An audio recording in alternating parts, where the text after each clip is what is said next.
Assalamualaikum warahmatullahi wabarakatuh. Halo teman-teman, perkenalkan nama saya Cahya Kamila dari kelas 12 IPS 1 SMA Negeri 2 Pelayan. Tujuan pembuatan video ini adalah guna memenuhi tugas pengayaan mata pelajaran sosiologi. Materi yang akan kita bahas adalah tentang perubahan sosial. Di dalamnya, kita akan membahas teori perubahan sosial, penyebab perubahan sosial, dan bentuk perubahan sosial. Namun, sebelum membahas lebih dalam, kita perlu tahu nih, apa sih pengertian perubahan sosial itu? Jadi, perubahan sosial adalah perubahan yang terjadi secara sengaja maupun tidak disengaja dalam kehidupan bermasyarakat yang berpengaruh juga terhadap pola perilaku masyarakat. Kemudian kita akan membahas teori perubahan sosial.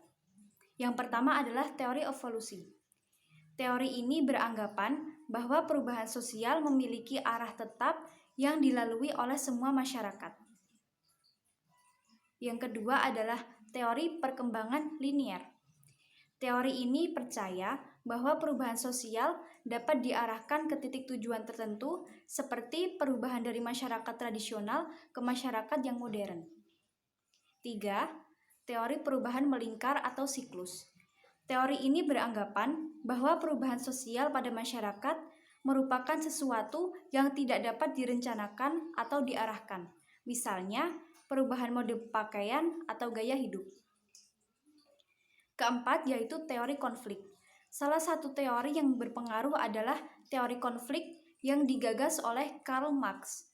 Marx berpendapat bahwa perubahan sosial tercipta akibat adanya pertentangan antara kelas atau konflik. Dalam contoh yang diberikan dalam bukunya Das Kapital, Marx melihat konflik antara dua kelas sosial, yaitu kaum borjuis dan kaum proletar, di mana kaum borjuis adalah orang kaya, sedangkan kaum proletar adalah para buruh, baik buruh pabrik, buruh bangunan, buruh kantoran, dan juga buruh lainnya.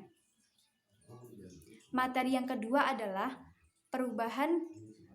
penyebab perubahan sosial. Yang pertama yaitu faktor pendorongnya, ada kontak dengan kebudayaan lain, sistem pendidikan yang maju, toleransi, orientasi ke masa depan, dan sikap menghargai karya seseorang dan keinginan untuk maju.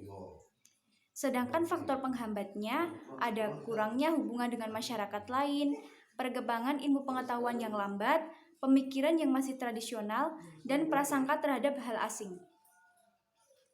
Materi yang terakhir adalah bentuk perubahan sosial.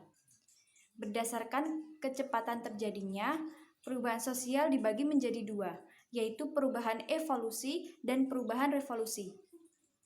Perubahan evolusi yaitu perubahan sosial yang berlangsung secara lambat dan dalam kurun waktu yang cukup lama dengan tidak adanya kehendak pada masyarakat.